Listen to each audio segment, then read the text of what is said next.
Hello, my name is DC. I'll be giving a match analysis for Cameroon versus Morocco in the AFCON. All right, so this is the quarterfinal matches, and let's get into this one.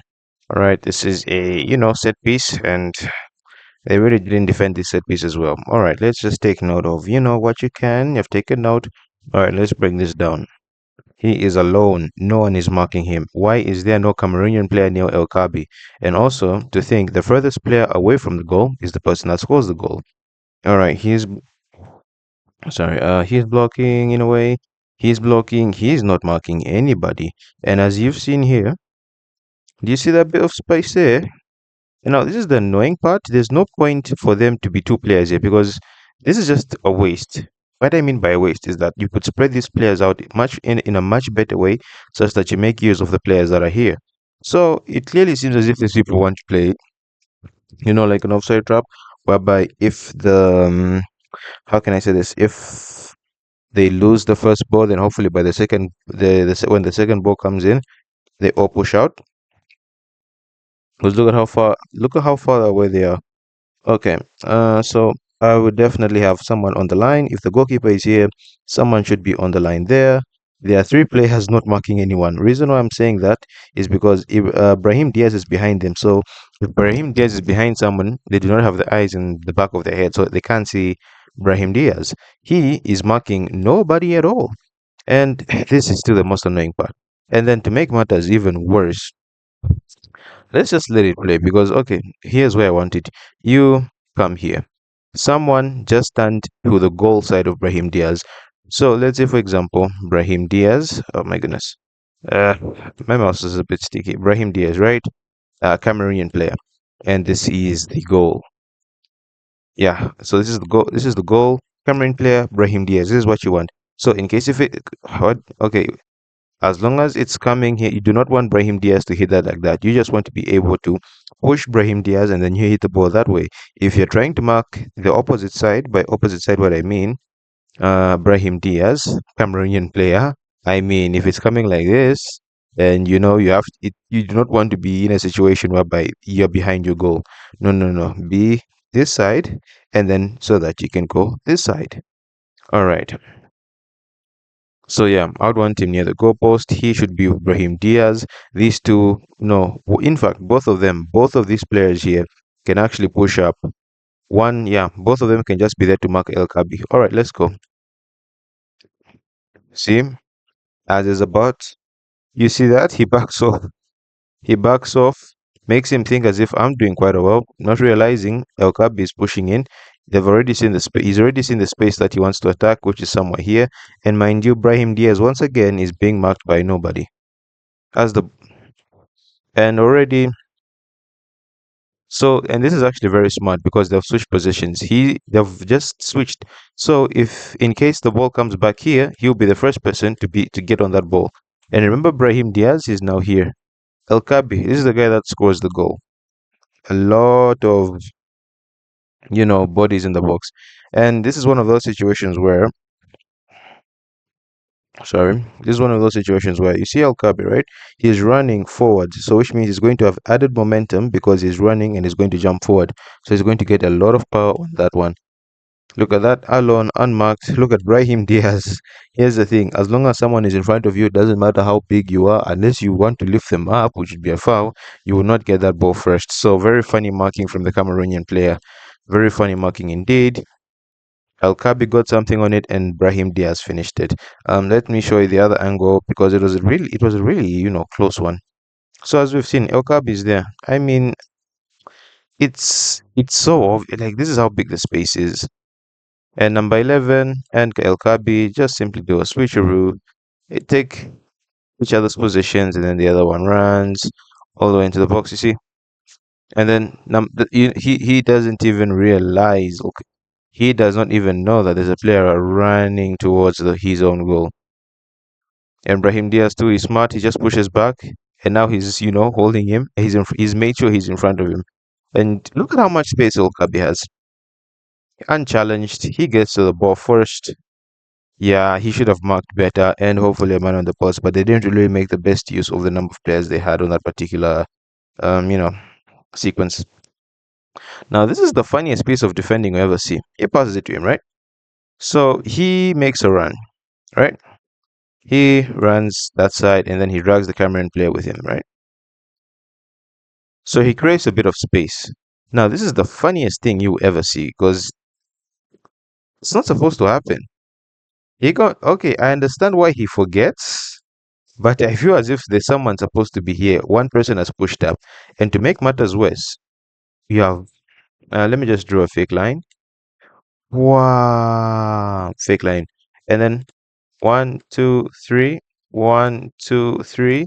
Yet the Cameroonian players are so far away from the ball. It's like they don't want to get the ball. And all of them, I think this was the one that was following. He's just completely forgotten about him.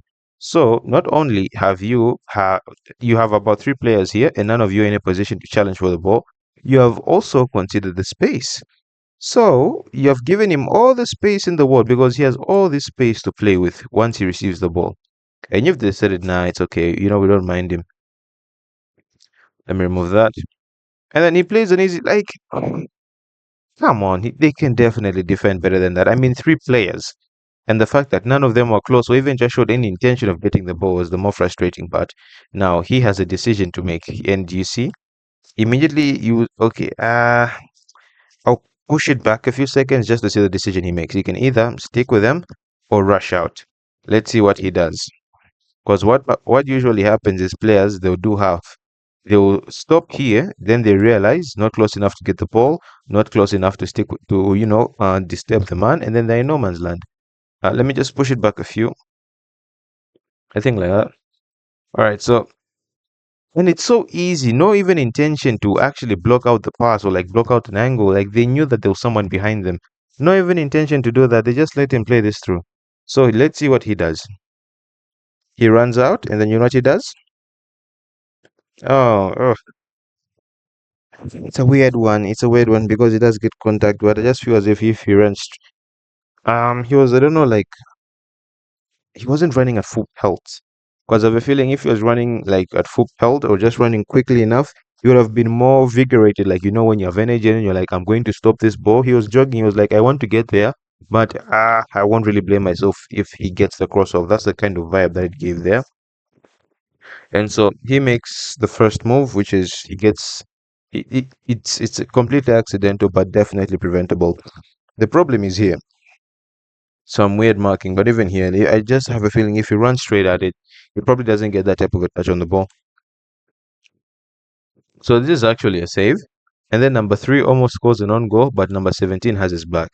Let me show you the goal that was scored from the other angle here. All right, so it's in the air. I mean, the fact is unmarked.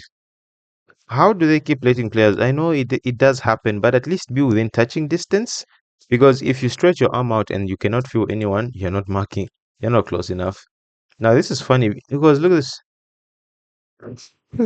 Boom, and then it hits him, and then and then also again that's another problem. You know why? Because the ball has hit him, and yet he's I don't know. Instead of standing straight, he's done a full circle. There's no need for that. Really is there is no need for that. Because look at this, right?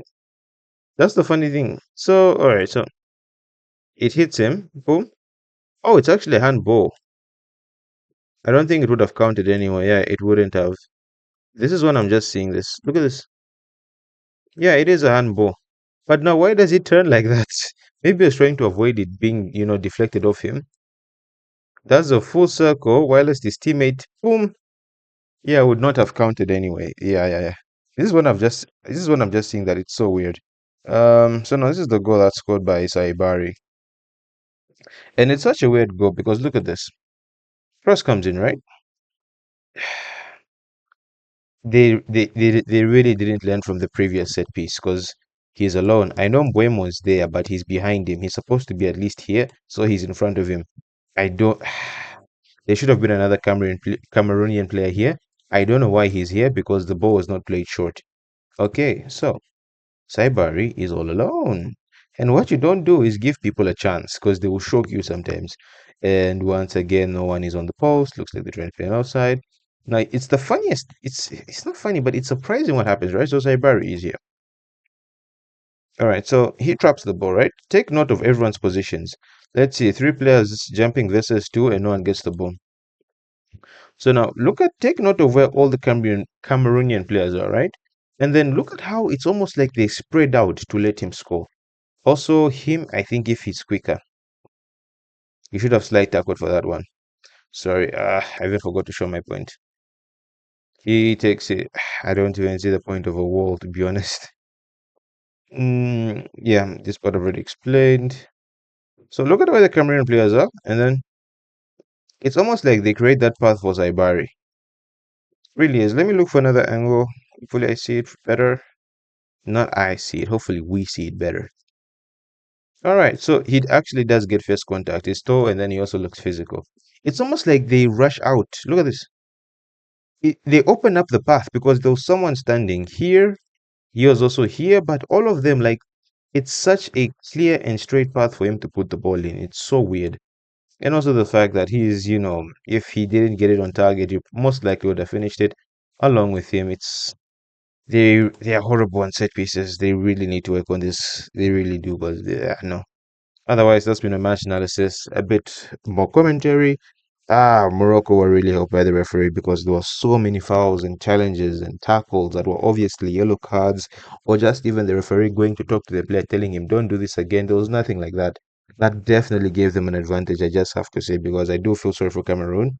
Because in football, sometimes someone will foul you, you get hurt. When you complain to the referee or address it, he'll give you a card for dissent or something. Otherwise, hard luck for Cameroon, but they didn't help themselves. They did not, because I don't even remember them getting a proper shot on target. Morocco were all over them, and what I do like about these guys, they do play as a team. You can hate them for the referee, but they do play as a team. They are very, very, very solid as a unit. Super, super solid. I think they've only conceded one goal, and even that it wasn't from open play. They are so solid. Everyone helps each other, and then to make matters even better, they can keep a lead. They can keep a 1-0. Even if they did not score the second goal, they could have the match would have ended 1-0. It could have ended 1-0 very comfortably for them. They didn't really help themselves. And also, I feel Mbuemo, it's a thing whereby he plays better when there's an overlapping, you know, fullback or whatever, so that he at least has the option or the guys to tell the defender that I'm not, I could leave the ball, I could go this side. So it gives them an extra advantage when dribbling. Otherwise, congrats to Morocco for moving on forward. But for Cameroon, their set pieces need a lot of work to do.